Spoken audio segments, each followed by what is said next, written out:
వాడిపోక ముందే నన్ను వాడుకో ప్రభువా.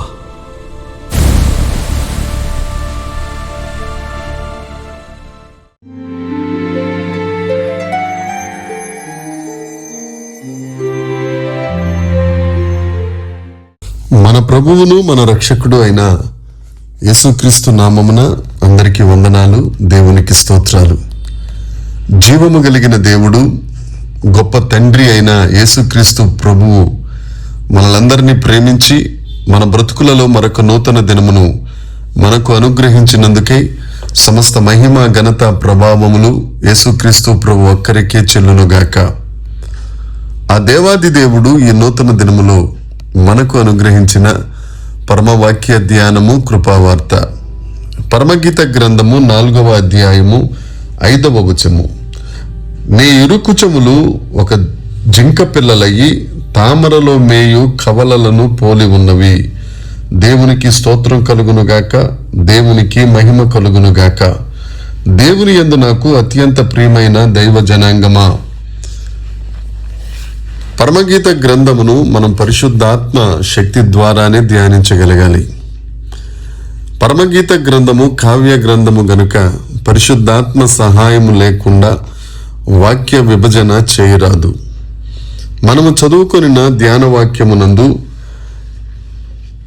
ఇరు కూచములు జింక పిల్లలయ్యి తామర వలె కవలలుగా అనే 3 విషయములను ధ్యానించుటకు పరిశుద్ధాత్మ దేవుడు మనకు సహాయము చేయునుగాక. కుచములు అనగా స్త్రీ యొక్క పాలతిత్తులు అని మనం అర్థం చేసుకోవాలి. పసిపిల్లల పోషణ కొరకు పసిబిడ్డ జన్మించగానే లోకంలో జీవించుటకు దేవుడు తల్లి యందు నిర్మించిన ఆహార పోషణ తిత్తులనే పాలతిత్తులుగా మనము గ్రహించాలి. ఆత్మీయముగా ఆలోచిస్తే 1 పేతురు పత్రిక 2వ అధ్యాయము 1వ వచనము నుంచి 14వ వచనం వరకు చూస్తే, నూతన జన్మ నుండి రక్షింపబడిన వారైన నూతన విశ్వాసులు వారు పోషింపబడడానికి వాక్యమనే పాలచేతనే వారు పోషింపబడాలి. ఈ వాక్యం అనే పాలను సరఫరా చేసేవారు సేవకులు, సంఘస్థులే. ఈ ఇరుకుచములు అని మనం అర్థం చేసుకోవాలి.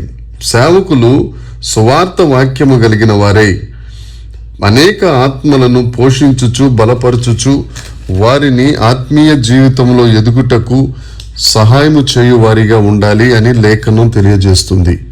1 కొరింథీ పత్రిక 3వ అధ్యాయము 2వ వచనమును మనం చూస్తే, అప్పటిలో మీరు బలము చాలకపోయినందున పాలతోనే మిమ్మును పెంచి తిని గాని అన్నముతో మిమ్ములను పెంచలేదు అని పౌలు గారు ఈ లేఖనమందు మనకు తెలియచేయుచున్నారు.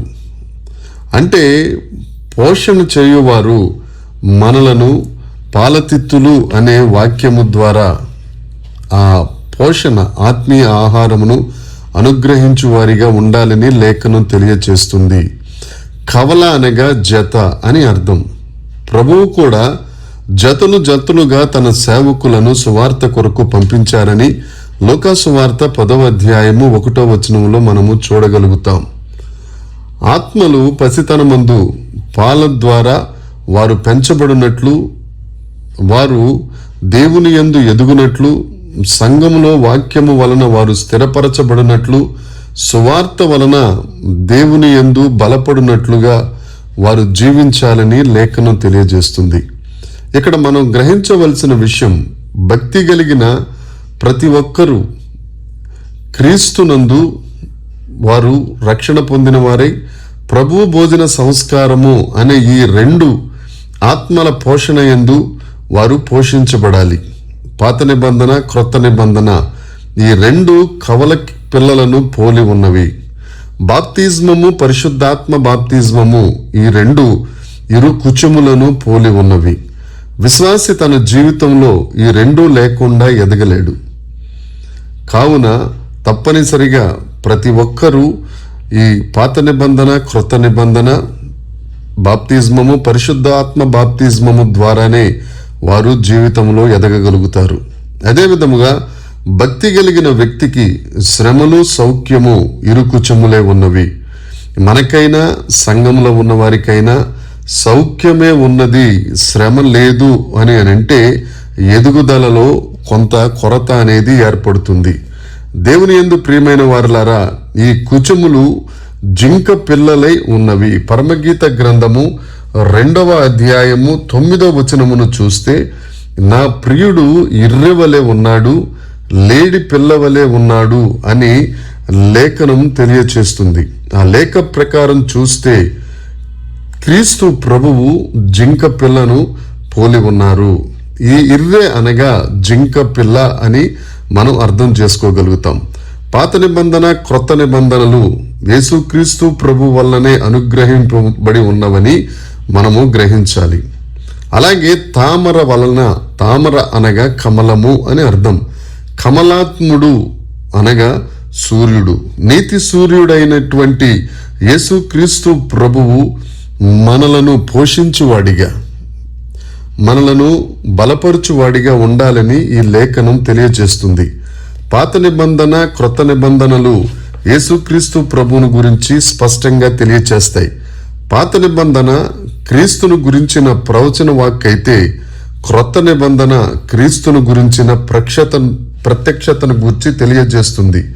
యోహాను సువార్త 5వ అధ్యాయము 30వ వచనమును మనం చూడగలిగితే, లేఖనమునను మీరు నిత్య జీవము కలదని తలంచుచు వాటిని పరిశోధించుచున్నారు, ఇవే నన్ను గూర్చి సాక్ష్యమిచ్చుచున్నవి అని లేఖనం తెలియజేస్తుంది. అదేవిధంగా లూకాసు వార్త 24వ అధ్యాయం 27వ వచనమును మనం గమనిస్తే, మోషేయు సమస్త ప్రవక్తలను కొన్ని లేఖనములన్నిట్లో నన్ను గూర్చి వచనములు మీకు తెలియదా అని వారిని యేసుక్రీస్తు ప్రభువు ప్రశ్నించిన సంగతి మనం చూడగలుగుతాం. దేవుని యందు ప్రియమైన వారులారా, ఇక్కడ మనము గ్రహించవలసిన విషయం ఏమిటి అని అంటే, ఈ ఇరుకుచముల ద్వారా మనము పోషించబడుతూ యేసుక్రీస్తు ప్రభువు వలన మనము సత్యములోనికి నడుస్తూ, నీతి సూర్యుడు మన జీవితములలో ఆయన ప్రకాశించుట ద్వారా విశ్వాస జీవితమునందు దేవుణ్ణి మహిమపరచు వారిగా, నమ్మకమునందు ఎదిగి ఆయనను గణపరచు వారిగా మనం ఉండాలని లేఖనం తెలియచేస్తుంది.